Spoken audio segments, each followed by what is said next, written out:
Now, let's hear from Alan in Haywards Heath. He's not interested in the Olympics. Let's hear why. Alan, go ahead, sir. Hi. Hi. Good evening, George. Hi. I've always been interested in sport, been very good at sport, and I'm 63, coming up 64, and I've been interested in politics since I was 12, but never belonged to a party. This Olympic Games is running along exactly the same lines as the Olympic Games in 1936. Don't let's forget, the Chinese brutally invaded and destroyed hundreds of monasteries in Tibet. People are suffering.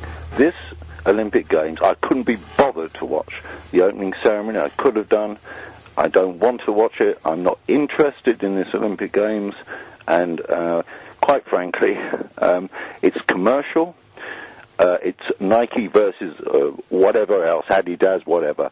The people who want the gold medals are actually, they're taking drugs to ensure that if they can get a gold medal, that'll secure their future forever. It's professionalism. It's love of money, George, isn't it? There's the root of all evil. Not just money, the love of money, and it's corrupt all the way through. I don't want to know. Well, Alan, did you watch the Olympic Games in Los Angeles? Yes.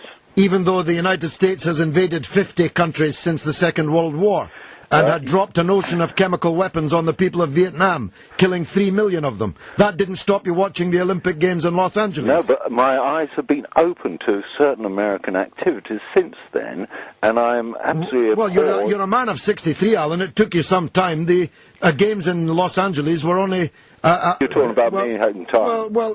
There's no point in saying you were unaware 12 years ago. I wasn't unaware. I was unaware. Well, I'm just wondering why the burning of some monasteries in Tibet was of more importance to you than the burning of 3 million people in Vietnam. Hundreds of monasteries. All right.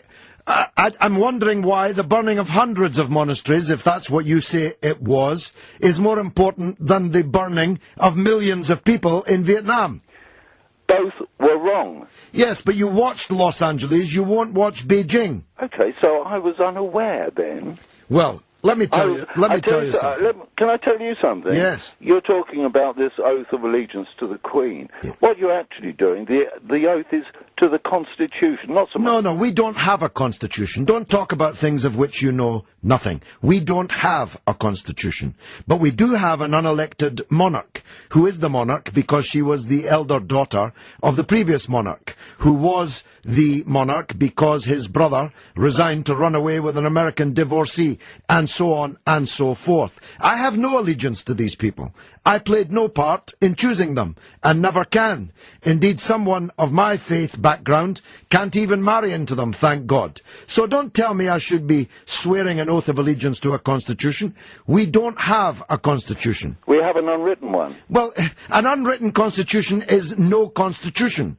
We have no constitution. If we had a constitution, I would swear allegiance to it. You've heard of the Bill of Rights? We don't have a Bill of Rights. We have a Bill of Rights which entrenches Protestant supremacy in the country, if that's the Bill of Rights to which you refer. I quite agree with you. That is totally wrong. Protestants, the Catholic Church, as we all know, is just a power vehicle. Well, we don't all know that. That's your point of view. But we've segued, and indeed we've hopped, skipped and jumped from your original point about the Olympics in China. Now, Alan, I agreed with much of what you said.